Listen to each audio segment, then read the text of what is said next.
Eh bien le bonjour tout le monde, c'est MadMat et aujourd'hui on se retrouve du coup pour la review du titre The Batman First Night, du coup publié en Black Label comme vous pouvez le voir. Là c'est les trois floppies VO que vous avez pu voir du coup dans ma précédente vidéo unboxing Pulps, c'est ça, j'ai commandé chez Pulps.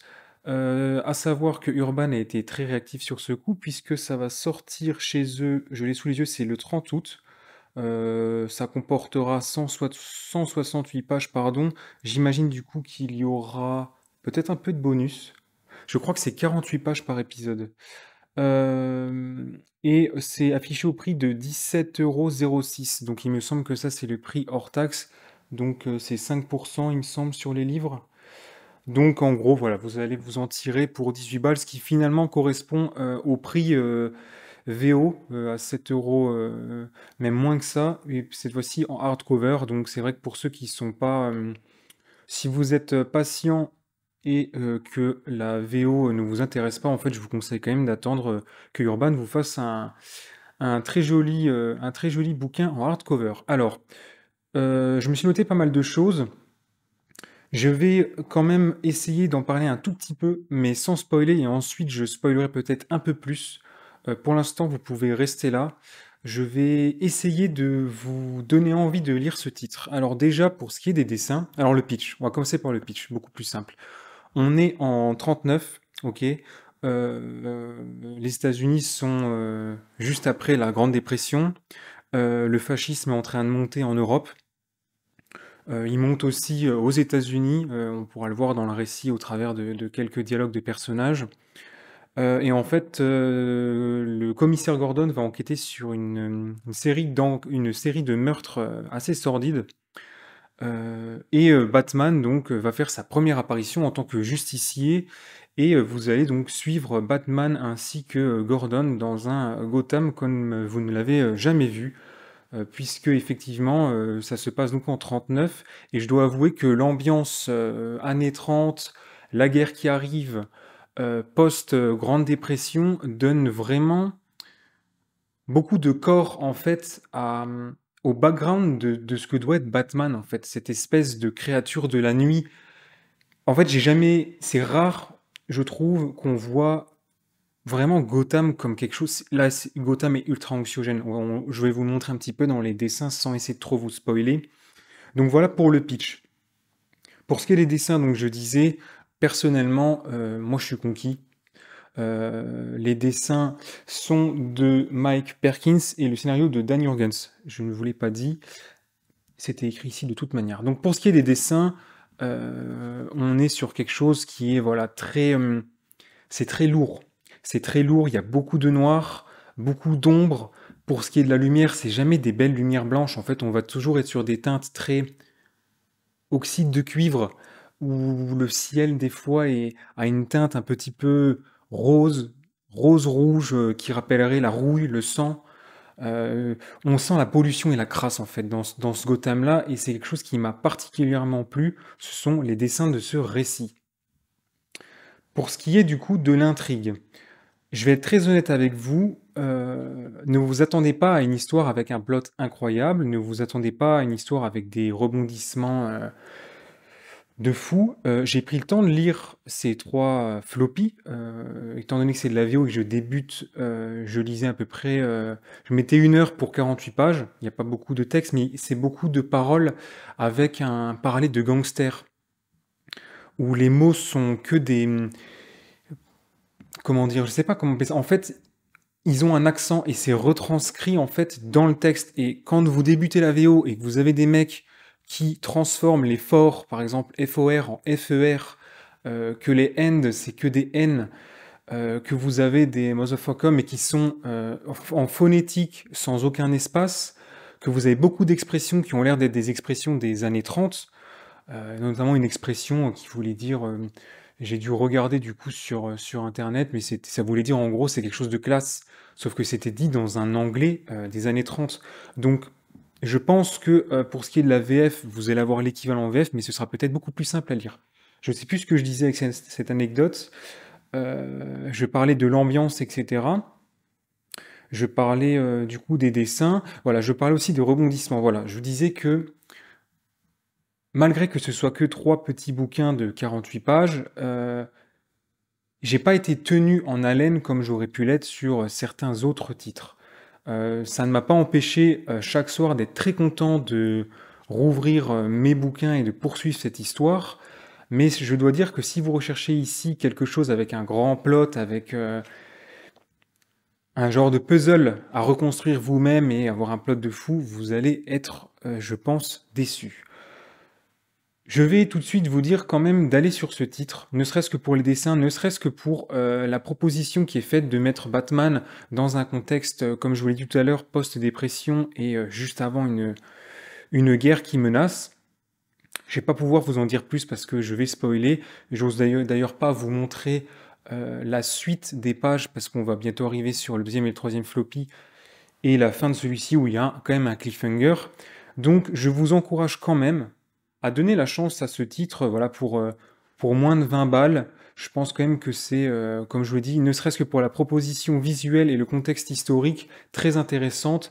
Et pour tous ceux qui sont allergiques d'un Batman suréquipé, bourré de gadgets technologiques, je vous assure, là, vous allez voir un Batman qui tabasse à coups de poing américain, qui met des coups de genoux, qui pète des tibias, et qui effectivement, ouais, point américain et fumigène, ce sera ses seuls gadgets, et ça fait un bien fou de voir un Batman qui colle des mandales à des mecs.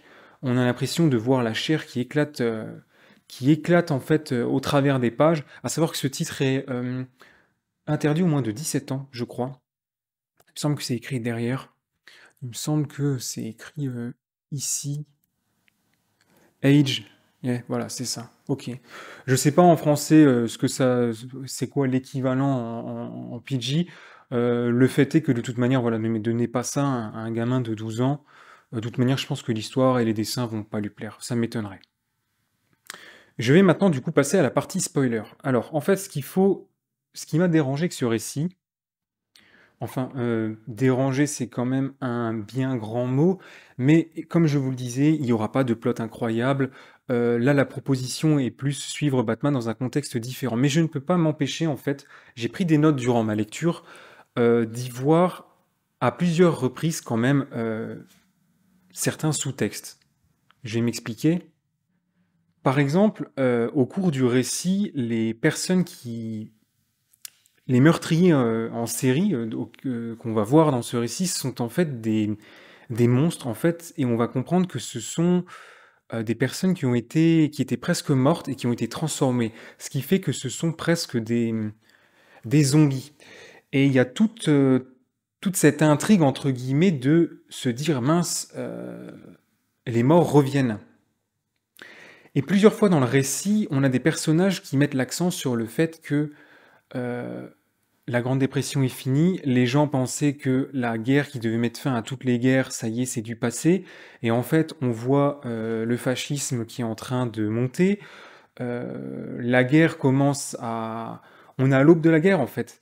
Et je peux pas m'empêcher de me dire que ces personnes qui sont, en fait, ces morts qui refusent de mourir et qui reviennent, en fait, terrifier Gotham à nouveau, moi, je peux pas m'empêcher d'y voir le message de on pensait que la guerre était finie, on pensait voilà, que tout ça, que les monstres ressortent du placard en fait. On pensait que tout ça était fini, et je vois pour moi, ces morts qui ne sont pas morts, qui reviennent foutre un bordel monstre, c'est une métaphore de la guerre. On va avoir notamment aussi dans le récit Batman qui va aider une personne de confession juive qui travaille, il me semble, dans une synagogue, et en fait, il va nous parler un petit peu de ce qui se passe en Europe. Voilà, j'ai pas besoin de vous faire un dessin, des craintes que lui a, et des craintes en fait que lui et certaines personnes de sa communauté commencent à ressentir de manière beaucoup plus violente que quelques années auparavant. Et moi, je peux pas non plus, encore une fois, m'empêcher dans ce récit, de voir Batman en fait comme un résistant. Il résiste du coup pour défendre, par exemple, eh bien voilà, ces personnes qui vont être victimes du coup du fascisme et d'une haine qu'il y avait dans les années 30, 40 aux États-Unis également, mais aussi du coup en tant que ce qu'est Batman et ce qu'il a toujours été, c'est-à-dire une personne qui se dresse en fait, qui est un rempart au crime sous toutes ses formes, et qui, au péril de sa vie, qui en mettant sa vie de côté, avec Gordon, il faut le souligner, ce n'est pas le seul, hein, même si on a beaucoup de policiers corrompus, encore une fois, dans ce récit, hein, c'est un petit peu la panoplie pour une Gotham réussie, hein. Un flic honnête pour 130 salopards, hein, c'est à peu près le ratio, j'avais compté.